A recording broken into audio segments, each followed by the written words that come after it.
បាទសូមស្វាគមន៍សម្រាប់ការចូលមកកាន់នៅមេរៀនបន្ទាប់ទាក់ទងទៅនឹងការប្រើប្រាស់កម្មវិធី Microsoft Word 2024បាទអញ្ចឹងថ្ងៃនេះខ្ញុំនឹងបង្ហាញអ្នកនរអំពីរបៀបនៃការបង្កើត column អញ្ចឹងតើយើងបង្កើត column ដើម្បីអីបាទអញ្ចឹង column នេះភាគច្រើនគេប្រើទៅលើជាមួយនឹងអត្ថបទកាសែតឬក៏ទស្សនាវដ្តីដែលយើងធ្លាប់ឃើញពីមុនតែបច្ចុប្បន្នយើងភាគច្រើនមើលព័ត៌មានឬក៏អានព័ត៌មានហ្នឹងគឺទៅតាមsocial media ឬក៏តាមរយៈអ៊ីនធឺណិតភាគច្រើនពេលទៅយើងអត់សូវបានជាឃើញទាក់ទងទៅនឹងការប្រើប្រាស់ column កន្លែងហ្នឹងបាទអញ្ចឹងដើម្បីធ្វើការបង្កើត column នៅក្នុង Microsoft Word បានគឺអ្នកនេះត្រូវចូលទៅក្នុងtab មួយឈ្មោះថា layout page layout មកបាទហើយទៅទៀតអ្នកនេះចុចកន្លែងលើប៊ូតុង column មកហើយអ្នកនេះជ្រើសរើសយកគេហៅថា more column មកហើយអ្នកនេះយកធ្វើការកំណត់ចំនួន column ហើយចុចអូខេបាទអញ្ចឹងបាទឥឡូវយើងទៅមើលរបៀបនៃការចាប់ផ្ដើមទៅធ្វើទាំងអស់គ្នាបាទអញ្ចឹងដំបូងខ្ញុំសូមទៅបើកកម្មវិធី Microsoft Word 2024បាទហើយខ្ញុំបើក blank document មកបាទអញ្ចឹងដំបូងអ្នកនេះត្រូវចាំថានៅពេលដែលយើងចាប់ផ្ដើមបង្កើតឯកសារភ្លាមគឺអ្នកនេះត្រូវតែកំណត់กระดาษទៅជា A4 អូខេបាទឥឡូវខ្ញុំត្រូវកំណត់ A4 ដែលជាដែលមេរៀនកាលពីមុនហ្នឹងបាទវីដេអូមុនហ្នឹងខ្ញុំបានបង្ហាញអ្នកនេះតទៅនឹងរបៀបនៃការកំណត់ page ស្ដាប់ហើយអូខេតែឥឡូវខ្ញុំដាក់ទៅជា narrow margin ចុះបាទហើយខ្ញុំនឹងធ្វើការ copy បាទ copy copy អក្សរឬក៏អត្ថបទចេញពីអ៊ីនធឺណិតអូខេតាឥឡូវខ្ញុំ copy អត្ថបទប៉ុណ្ណេះចុះណាបាទខ្ញុំ search សៀមរាប history មកអូខេអញ្ចឹងនៅពេលខ្ញុំ copy ហើយបាទខ្ញុំបើសិនខ្ញុំចុច control V តែម្ដងបើសិនក្នុងករណីដែលអក្សរហ្នឹងវាមាន link មានអីចឹងវាចេញ link ហើយអូខេអញ្ចឹងខ្ញុំអត់ចង់ឲ្យវាចេញអញ្ចឹងខ្ញុំអាចចុច mouse ស្ដាំយកកន្លែងពាក្យថា keep text only អូខេឥឡូវយើងទៅមើលដល់គ្នាណាបាទអញ្ចឹងខ្ញុំមានកថាខណ្ឌបាទខ្ញុំ paste មួយទៀតមកបាទខ្ញុំចុច mouse ស្ដាំkeep text only ចុច mouse ស្ដាំអូខេហើយខ្ញុំ enter សិនបាទអញ្ចឹងខ្ញុំមាន3 paragraph 3 paragraph ឡើយនេះអញ្ចឹងឧទាហរណ៍ថាខ្ញុំចូលលើ paragraph ទី1ខ្ញុំទៅកន្លែងអឺ page layout ទៅ layout tab បាទហើយខ្ញុំយកកន្លែងពាក្យថា column ខ្ញុំអាចធ្វើការជ្រើសរើស column ឧទាហរណ៍ឡើងដាក់2 column ចាឃើញទេអញ្ចឹងវានឹងធ្វើការទាញទាំងអស់មានន័យថាវាអត់ខ្វល់ទេតទៅនឹង paragraph ទី1ទី2ទី3ប៉ុន្តែបើក្នុងករណីយើង select ឧទាហរណ៍ឥឡូវខ្ញុំ select ចេះហើយខ្ញុំដាក់ទៅជា2 column អញ្ចឹងវាស្គាល់តែ2កន្លែងយើង select ចេញអូខេតោះឥឡូវទៅមើលទាំងអស់គ្នាតើយើងអាចកំណត់តាមវិធីសាស្ត្រណាទៀតណាបាទអញ្ចឹងនៅក្នុងកន្លែងនេះ column របស់យើងមានតែ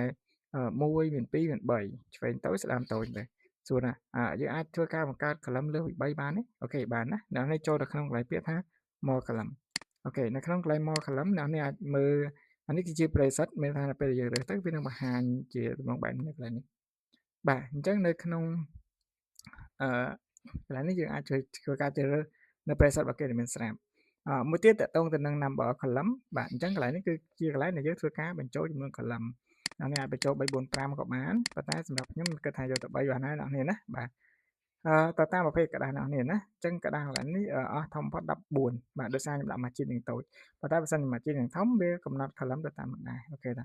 ឥឡូវខ្ញុំដាក់ត្រឹម3វិញបាទដាក់ត្រឹម3វិញសួរមើលណាបាទអញ្ចឹងអ្នកនេះមើលកន្លែងនេះគេដាក់ថា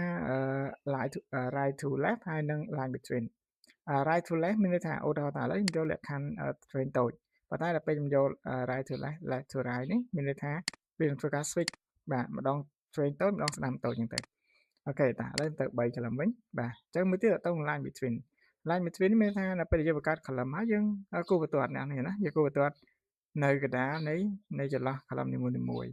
អូខេតើឥឡូវខ្ញុំ tick កន្លែង line between នេះមកបាទអញ្ចឹងយើងនឹងឃើញកន្លែងនេះណាបាទមួយទៀតតទៅនឹង width and spacing បាទ width and spacing នេះគឺ width នេះគឺសំដៅទៅលើទំហំនៃ column នេះទំហំនៃ column យើងកន្លែងនេះណាបាទដល់ពេលមួយទៀតspacing បាទ spacing នេះគឺសំដៅទៅលើគម្លាតបាទគម្លាតពី column នីមួយៗទៅ column មួយហ្នឹងទៅបាទអញ្ចឹងនៅក្នុងកន្លែងនេះបើសិនក្នុងករណីយើងចង់សេរីឧទាហរណ៍ថាឥឡូវ column ទី1យើងចង់សេរីវាធំអញ្ចឹងទៅបាទសម្រាប់យើងសេរីទៅវារុញទៅទាំងអស់អូខេពេលយើងសេរីតូចទាំងអស់ដល់ពេល space វាលោតទៅតាមអ្វីយើងសេរីដែរអញ្ចឹងដើម្បីធ្វើការសេរីកន្លែងហ្នឹងបានអ្នកនេះត្រូវដក tick កន្លែងពាក្យថា equal column width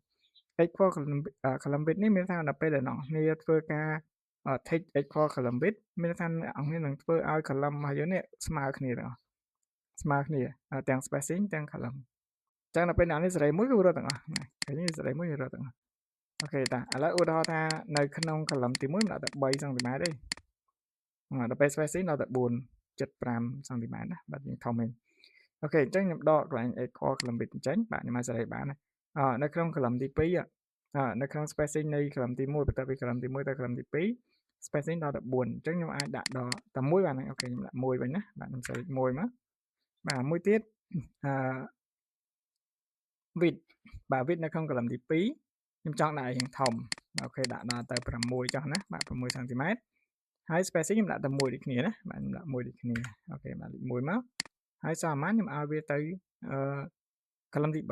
បាទ column ទី3បន្តមកទៀតនេះខាងក្រោមនេះខាងក្រោមនេះតែមិន apply to យើងមាន deselect text ហើយនឹង whole document បើសិនជាក្នុងករណីដែលអ្នកចុចទៅបាទឃើញពាក្យថា deselect text មានថាអ្នកនេះបាន select ឡើងនេះហើយអញ្ចឹងនៅពេលអ្នកនេះយកទំនុកបែបនេះវានឹង apply ទៅកន្លែងអ្នកនេះ select អូខេឥឡូវខ្ញុំឧទាហរណ៍មើលសិនណាអូខេយើងចេញបែបនេះអញ្ចឹងខ្ញុំ undo ទៅវិញសិនណាខ្ញុំ control z បាទខ្ញុំទៅកំណត់ឡើងនៅភាសាទៀត column បាទខ្ញុំដាក់3 column ខ្ញុំដាក់ខ្ញុំបាច់ចាំសេរីអស់នេះណាបាទខ្ញុំដាក់ line between ម្ដងទៅប៉ុន្តែបើសិនជាខ្ញុំយកកន្លែងពាក្យថា whole document នេះវិញក្នុងករណីដែលខ្ញុំយកកន្លែងពាក្យថា whole document នេះវិញមានថាវាអត់ខ្វល់ទេអ្នកនេះ select កន្លែងណាក៏ដោយអ្នកនេះមិន select កន្លែងណាក៏ដោយវានឹង apply ទៅជា3 column ទាំងអស់ឲ្យយើងបាទអញ្ចឹងនេះគឺតកតងទៅនឹងការប្រើប្រាស់ column បាទនេះគឺតកតងការប្រើប្រាស់ column ប៉ុន្តែបើសិននៅក្នុងករណីយើងមាន session ទៀតបាទយើងមាន session យើងបាច់ session ទៀតណាបាទយើងនឹងត្រូវធ្វើការងារច្រើនជាមួយនឹង session ទៀតនៅក្នុងតកតងទៅនឹងការបំបែក session ខ្ញុំនឹងធ្វើនៅវីដេអូបន្ទាប់ទៀតបាទអញ្ចឹងថ្ងៃនេះយើងបានរៀនអំពីតកតងទៅនឹង column បាទអញ្ចឹងតកតងការបំបែក column បាទជួបគ្នានៅវីដេអូបន្ទាប់សូមអរគុណសូមជម្រាបលា